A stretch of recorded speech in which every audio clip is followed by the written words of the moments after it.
Few Who stories go very much against what has been done before, but recently this has changed. First there was Genesis of the Daleks, then Revenge, Morbius, and now Deadly Assassin. Or rather, Deadly Continuity. But first let us look at the program as someone who hardly ever watches. The costumes and sets were quite effective, but a little too Flash Gordon. It had a good cast and was well acted. The story was fair, but did not hold together too well. Now let's look at the story as Doctor Who viewers. The following is not only my view, but that of many people, including people who aren't avid fans. First, congratulations to Dudley Simpson for using organ music for the Time Lords, but thumbs down for not using his excellent master theme. Then there's the more than usually daft title. Have you ever heard of an assassin that isn't deadly? On to the, quote, story, unquote. Before we even started, we heard the same boring cliche. The Time Lords face their most dangerous crisis. I suppose Omega was a minor nuisance? The next blunder was the guards. Why were there any? The Time Lords were supposed to be very powerful, so much so that anyone strong enough to invade would swat the guards with ease. And Time Lord technology should be able to deal with minor intrusions. Then came the TARDIS. Before, it was a Mark I, and the Masters and Monks were different marks. So why Type 40? Okay, there could be different marks of Type 40 TT capsule, but why only one missing? As for such an advanced race being unable to find someone in a 52, sometimes 53-story building, ridiculous! I've always thought Time Lords' names were secret and unpronounceable, so why do we suddenly know their names? CIA was certainly not appreciated, or Time Lords with bad hips. There's a time and a place for humor, and this wasn't it. Particularly Runcible, whose demise I was certainly not sad about. This story really showed up the infatuation for Earth people in Doctor Who. It could have been set on Earth, and no one would have known the difference. Doesn't Robert Holmes realize that Time Lords are aliens and do not need to conform to human motivations whatsoever? This fact was well brought out in War Games, but ignored here. Engen said that premonition does not exist. Yet the Doctor had them in Time Monster, Frontier in Space, Evil of the Daleks, and War Machines.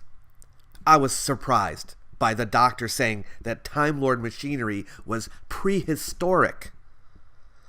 Mr. Holmes seems to have forgotten that the whole Time Lord way of life is to observe and gather knowledge.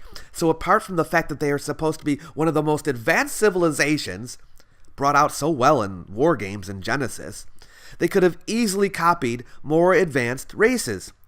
For instance, in Three Doctors, the Time Lords were amazed that there was a force more powerful than themselves.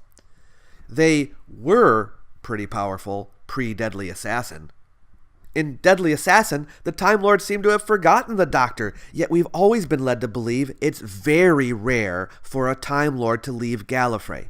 So he should be remembered, particularly as in Three Doctors he saved Gallifrey, and the universe, of course, from destruction. And Barusa said they needed heroes.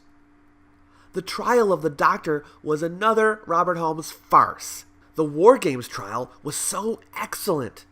But of course this had to be in Earth norms and was pathetic.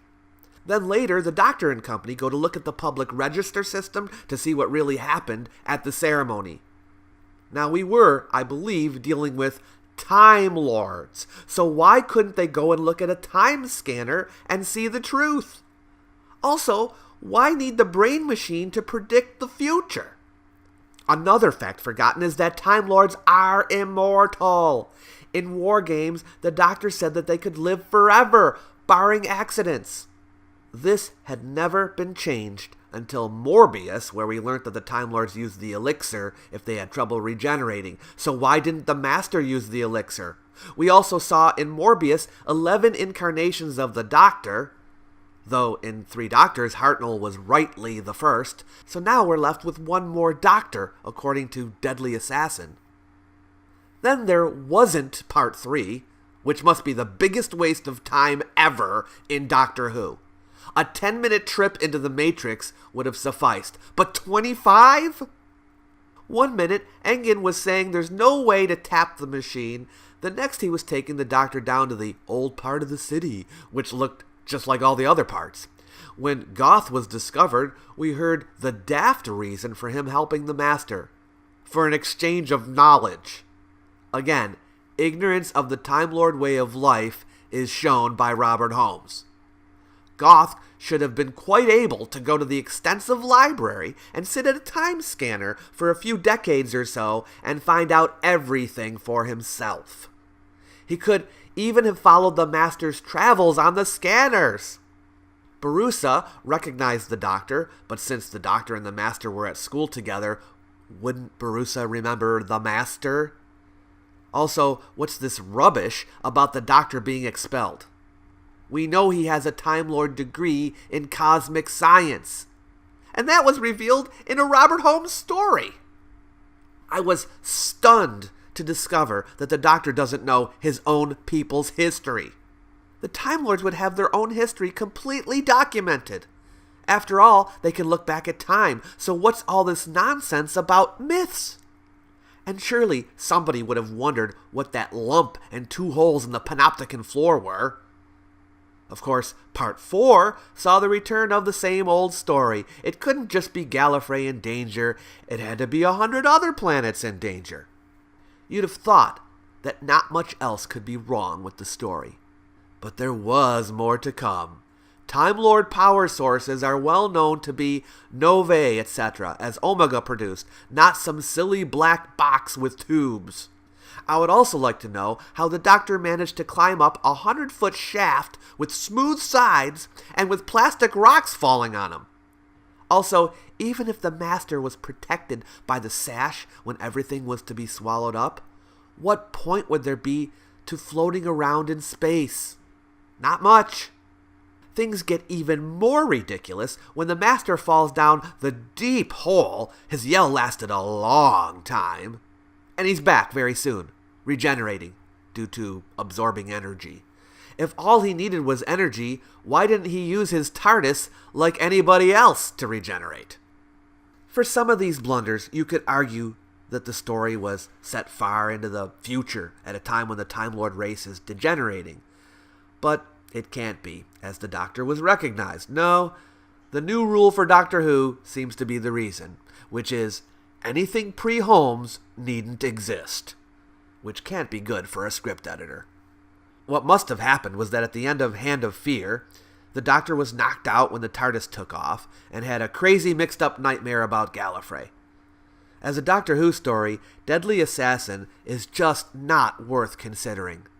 I've spoken to many people, many of whom were not members, and they all said how this story shattered their illusions of the Time Lords and lowered them to ordinary people. Once, Time Lords were all-powerful, all-inspiring beings, capable of imprisoning planets forever in force fields, defenders of truth and good when called in. Now, they are petty, squabbling, feeble-minded, doddering old fools. What has happened to the magic of Doctor Who?